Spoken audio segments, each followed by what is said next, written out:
ओम नमः सिद्धिभ्य नमो अरिहन्ताणं नमो सिद्धाणं नमो आयर्याणं नमो वज्रायाणं नमो लोई सविसाहुणं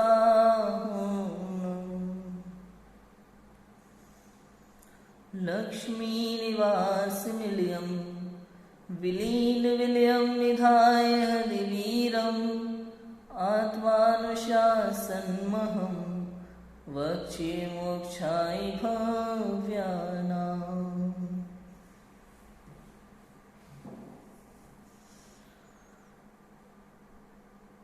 आचार्य गुणभद्र स्वामी द्वारा विरचित यह आत्मानुशासन ग्रंथ हमारे सामने विराजमान है।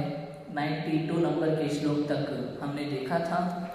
हमने अंत में देखा था कि किस प्रकार यह जीव सदैव लोक में, जैसा कि संसार में कहा जाता है कि जो उसके पास है उसके प्रति तो वो रुचि नहीं करता और नए विषयों के प्रति रुचि करता है, किंतु इस लोकोक्ति को भी मिथ्या करते हुए संसारी जीवनादि काल से उन्हीं रागादि भावों को जो उसे दुख देते आए हैं उन्हीं की महिमा गाता है।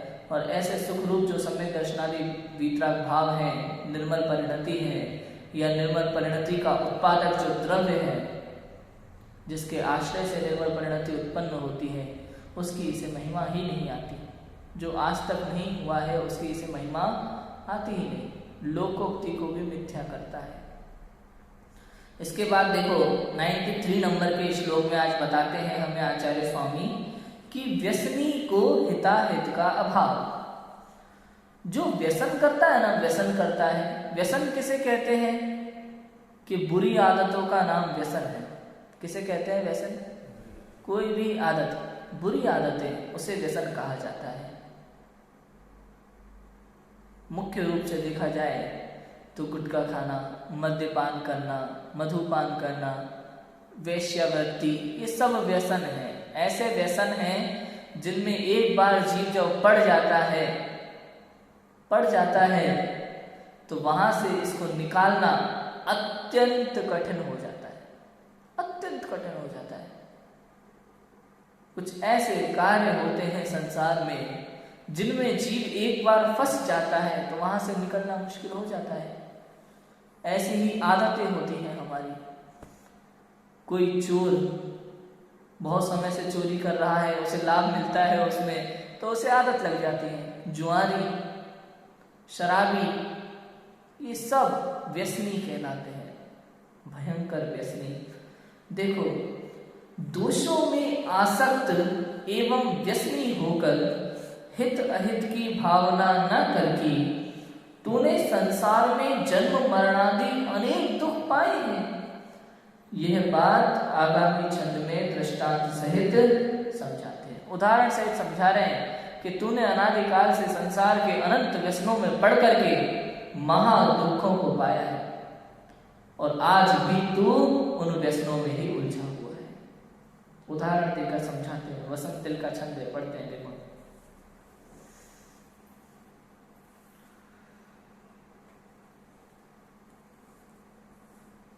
हंसैन भूत मति कर्कश मंभ सापी नो संगतम दिन विकासी सरोज मिथम नालोकितम मधुकरेण मितम वृथि प्राय नालोकितं मधुकरेण मृतं वृथैव प्रायः कुतो व्यसनिनां स्वहिति विवेकः। हंसो द्वारा भुक्ति नहीं होता, जल से अलिप्त रहता, अतः कठोर कमल दिवस काल में ही खिलता। यह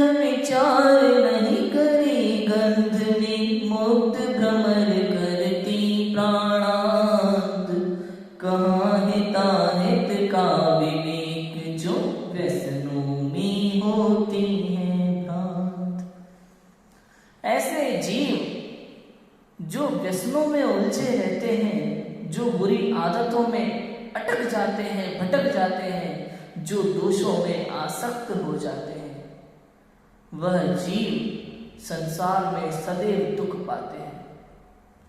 उन्हें सुख का विचार भी नहीं आता, उन्हें हित अहित का विचार भी नहीं आता। उन्हें लगता है यही सुख है, उन्हें लगता है इसी में आनंद है, इससे बढ़कर कुछ आगे कुछ और विशेष हो सकता है, इस विषय में वो विचार ही नहीं करते। इससे मुझे सुख मिलता है या दुख मिलता है, इस बात का निर्णय वो नहीं कर पाते, नहीं कर पाते। उन्हें तो लगता है यही महासुख है, इससे बड़ा सुख नहीं संसार में। संसार वृक्ष का उदाहरण तो आपने सुना ही होगा, सुना है कि नहीं सुना? संसार वृक्ष, हाँ, संसार वृक्ष जो हमारे यहाँ मंदिर में लगा हुआ है पेंटिंग, और सिर्फ हमारे यहाँ नहीं, ऐसे बहुत से अनेक जिन मंदिर हैं हर नगर में जहाँ आपको संसार वृक्ष, षटलेशिया इस तरह के चित्रण देखने को मिलेंगे। क्या दिखाता है वह संसार वृक्ष? कि एक व्यक्ति जंगल में कहीं फंस जाता है। कहाँ फंस जाता है? जंगल में। उसके पीछे दौड़ता हुआ पागल हाथी आता है, जोर से भागता हुआ। वह व्यक्ति जब उस पागल हाथी को देखता है तो डर के कारण से पुनः सामने की दिशा में भागने लगता है, उस हाथी से विपरीत दिशा में भागने लगता है और जाकर के एक वृक्ष पर चढ़ जाता है। कहाँ चढ़ जाता है? वृक्ष पर चढ़ जाता है। वृक्ष पर चढ़ने के बाद वो उधर से डाली पर लटक जाता है, वृक्ष की डाली पर लटक जाता है। वो हाथी जोर जोर से वृक्ष को हिला रहा है, किसी भी समय उसके हाथ छूट सकते हैं और वो नीचे गिर सकता है। और नीचे गिर के कहाँ जाएगा? कि उसी डाली के नीचे कुआं है। क्या है? कुआं है। कुएं के अंदर 4 बड़े बड़े सर्प और एक बहुत ही मोटा बड़ा अजगर ऊपर की तरफ मुंह फाड़े खड़े हुए हैं कि कब ये गिरे और कब मैं इसको अपना भोजन बनाऊं। वो डाली पर लटका हुआ है वृक्ष की। उधर से हाथी जोर जोर से वृक्ष को हिला रहा है, किसी भी समय वो वृक्ष उखाड़ सकता है, किसी भी समय उस डाली पर से उसके हाथ छूट सकते हैं। जोर जोर से वृक्ष हिलने के कारण से किसी भी समय वो मृत्यु को प्राप्त हो सकता है। किंतु इतना काफी नहीं था, और जिस डाली पर वो लटका हुआ है उसी डाली को दोनों ओर से 2 चूहे कुतर रहे हैं। एक काले कलर का चूहा है, एक सफेद कलर का चूहा है, दोनों कुतरने में लगे हुए हैं। कब वो डाली खत्म हो जाए, चूहे के वो पैने दांत जो लकड़ी को बड़े तेज स्पीड में कुतर रहे हैं, कब वो डाली पूरी तरह से कुतर दे, कुछ नहीं कहा जा सकता। किंतु उसे ना डाली के टूटने की चिंता है, ना वृक्ष के उखड़ने की चिंता है, ना स्वयं के गिरने की चिंता है। वो किसमें मग्न है कि ऊपर जो मधुमक्खियां हैं, मधुमक्खी का छत्ता लगा हुआ था, जिस डाली पर वो लटका हुआ है उसी के ऊपर वाली डाली पर मधुमक्खी का छत्ता लटका हुआ था। वृक्ष के हिलने से ढेर सारी मधुमक्खियां जो छत्ते पर लगी हुई थी वो उड़ने लगी, उस आदमी को काटने लगी। और इसी बीच इन इतने सारे दुखों के बीच जैसे ही उसने काटती हुई मधुमक्खियों के कारण से अपना सिर ऊपर करके छत्ते की तरफ देखा तो छत्ते में से शहद की बूंद टपकी उसकी जिह्वा पर। जैसे ही उसकी जिह्वा पर शहद की बूंद टपकती है वो उसके आनंद में मग्न हो जाता है, वो उसका आनंद लेने लगता है। उसे लगता है आहा, मीठी मीठी बूंद, यही सुख है। इधर चारों तरफ से उसके शरीर को मधुमक्खियां काट रही हैं, उसे उसके दर्द का आभास नहीं होता, उसे भूल जाता है, उसे भुलाने को तैयार है, उसे दर्द से कोई लेना देना नहीं है, काटने दो। वो हाथी वृक्ष उखाड़ना चाहता है, उखाड़ने दो। चूहे उस डाली को काटना चाहता है, काटने दो, उतरने दो। यदि हाथ छूट जाते हैं तो छूट जाने दो सर्पों के और अजगर के मुख में। उसे उस बात से कोई फर्क नहीं पड़ता। वो तो क्या सोचता है, वो शहद, एक बूंद और, बस एक बूंद और, काश सारा का सारा शहद एक बार में गिर जाए मेरे मुख में, पूरा आनंद ले लूं मैं तो। ये सोच करके बैठा हुआ है। कोई देव उधर से आता है विमान में। वो उस व्यक्ति को दुख में जान करके, उस व्यक्ति को परेशान जान करके कि इधर 4 सर्प है, इधर हाथी है, इधर डाली कभी भी टूट सकती है, कभी भी इसके हाथ छूट सकते हैं, मधुमक्खियां इसको काट रही हैं। इस तरह से उस दुखी व्यक्ति को देख करके वो देव अपने विमान से उस व्यक्ति की तरफ हाथ बढ़ाते हुए कहता है, तुम आ जाओ, मेरा हाथ पकड़ो, मेरे विमान में आ जाओ, मैं तुम्हें यहां से दूर ले जाऊंगा। किंतु वो एक बूंद और, बस एक बूंद और नहीं सुनता देव की, बस एक बूंद और, मुझे शहद की एक बूंद और। उसी के स्वाद में मग्न रहता है। वो तो सोचता रहता है कब ये सारा शहद मेरे मुख में आके गिर जाए एक बार में और मैं सुखी हो जाऊं। वो उसी में सुख समझता है, इससे आगे सोच ही नहीं पाता। यही स्थिति हम सभी की है, यही स्थिति है। दिन रात पता नहीं कितनी समस्याएं, कितनी टेंशन होती है हमें, कितनी ही समस्या होती है। बच्चा पढ़ रहा है कि नहीं पढ़ रहा है, इसका भविष्य बनेगा कि नहीं बनेगा, इसको ये हो रहा है कि नहीं हो रहा है, कल मेरे को ये टेंडर मिलेगा कि नहीं मिलेगा, इतना पैसा कमा पाऊं कि नहीं कमा पाऊं, ये देखो इनके यहाँ 4 मंजिल का, इनका 3 मंजिल का, मेरा मात्र 2 ही मंजिल का। हाँ, कितनी टेंशन है। काश मेरा भी, ओह मुझे भी, मेरी भी ऐसी गाड़ी हो, मेरा भी ऐसा ये हो, मेरा भी ऐसा। इसी में सुख मान के उलझा रहता है, दिन रात इसी उलझन में पड़ा रहता है, दुखी होता रहता है, टेंशन में रात दिन गुजार देता है, मेहनत करता है गधे की तरह लगा रहता है, किंतु सुख तो मिलता नहीं। चाहे कोई भी गरीब से गरीब व्यक्ति हो या कोई भी धनी से धनी व्यक्ति हो, उससे पूछो, वो सुखी नहीं। पूछ लो, किसी भी धनी व्यक्ति से पूछो। आप ऐसे पूछोगे ना, हेलो भाई कैसे हो, तो वो कहेगा नहीं बढ़िया है, आप सुनाओ। वैसे पूछने की बात नहीं करना। कभी बैठो उसके पास शांति से, तब वो बताएगा कि भले करोड़ों रुपया पड़ा हो बैंक में और घर में ब्लैक मनी भी छुपा के रखा हो, तो भी उसको समस्याएं कितनी है, कितना दुखी होता है। आप पूछो उससे, तब बताएगा, पता चलेगा आपको। ऐसे पता नहीं चलेगा। धन से सुख नहीं होता, उच्च पद से सुख नहीं होता, इन सब चीजों में सुख है ही नहीं, हो ही नहीं सकता। कहा ना आचार्य देव तो कहते हैं हमारे जिन शासन में, क्या कहते हैं कि एक बार को तो रेत में से तेल निकाल सकता है, एक बार को तो बालू में से तेल निकाल सकता है, किंतु संसार में सुख की कल्पना भी नहीं की जा सकती, कल्पना भी नहीं की जा सकती संसार में सुख की। फिर तो क्यों परेशान होता है, क्यों दुखी होता है। इसलिए आचार्य देव बार बार कहते हैं तो इन व्यसनों को छोड़ दे, पैसे का व्यसन छोड़ दे, कमाने का, दिन रात मेहनत करने का ये व्यसन छोड़ दे। ये व्यसन है, ये दिन रात पढ़ाई करना है ना, पढ़ाई करना किस लिए, बड़ा आदमी बनूंगा, पैसा कमाऊंगा, देखना लोगों में इज्जत कमाऊंगा, ये व्यसन है, बुरी आदत है। कभी किसी से सुना आपने ये बात कि दिन रात पढ़ाई करना, दिन रात मेहनत करना, नौकरी में अच्छे से अच्छा काम करना बुरी आदत है? बुरी आदत है, व्यसन है। इसके कारण से तू अपने अस्तित्व को नहीं जान पाता। इन सब में उलझे रहने के कारण से तू अपने सच्चे सुख से दूर चला जाता है, खोज नहीं पाता।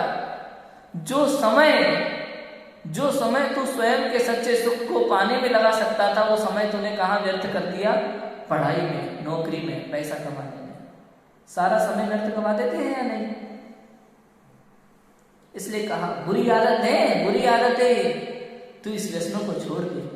हम क्या कहते हैं, बस एक काम और, ये और करूंगा, बस एक काम और, बस 1 करोड़ 2 करोड़ 50 लाख तो इकट्ठे, बीवी बच्चों का ख्याल, भविष्य में हमारे बच्चों के काम आएंगे, हद हो गई। अच्छा, बच्चों की शादी तक थोड़ा, उसके बाद देखते हैं। अच्छा, पोते का मुंह देख लें, पोते की शादी, मन नहीं होता यहाँ से निकलने का, मन नहीं होता। कोई आए ना हमें ले जाने के लिए मोक्ष, तो जाने का मन नहीं होता। अरे नहीं, एक काम हुआ, हमारा बेटा बड़ा हो रहा है, बेटे की एक बार शादी, पोते का मुंह देखूं बस। हाँ? कितनी इच्छाएं भरी पड़ी है मन में, इन्हीं में सुख मानता है। अरे वो पोता फिर पूछेगा तक नहीं, जब उसे अपने जीवन में रहस्य नजर आएगा, जब वो अपने जीवन में व्यस्त हो जाता है ना, उसे फर्क नहीं पड़ता क्या कर रहे हैं क्या नहीं कर रहे हैं, सब दिखावा है। ये मदर्स डे के दिन माँ की याद आ जाती है, फादर्स डे के दिन पिता की याद आ जाती है, सब दिखावा है। किसी को किसी से कोई मतलब नहीं है इस संसार में, सब अपने अपने में मस्त है। देख लेना, जो कुछ भी कहा जाता है, कविताएं लिखी जाती हैं, सब दिखावा है। आप देख लो, रोते हुए, बड़े आंसू टपकाते हुए आप बड़ी बड़ी कविताओं सुन लोगे मदर्स डे पे, फादर्स डे पे, और रियलिटी वास्तव में वो नहीं होती जो लोगों को दिखाई देता है। सच नहीं है, ये तो सब नाटक है। फिल्म देखते हुए हमें भी रोना आ जाता है, ऐसी बात नहीं है, किंतु क्या वो सच है? जिस बात को हीरो पर्दे पे गलत कहता है, पर्दे पे जिस बात के लिए झगड़ा करता है, गलत कहता है, उसी कार्य को रोड पे करता हुआ नजर आता है। नहीं हो तो देख लेना।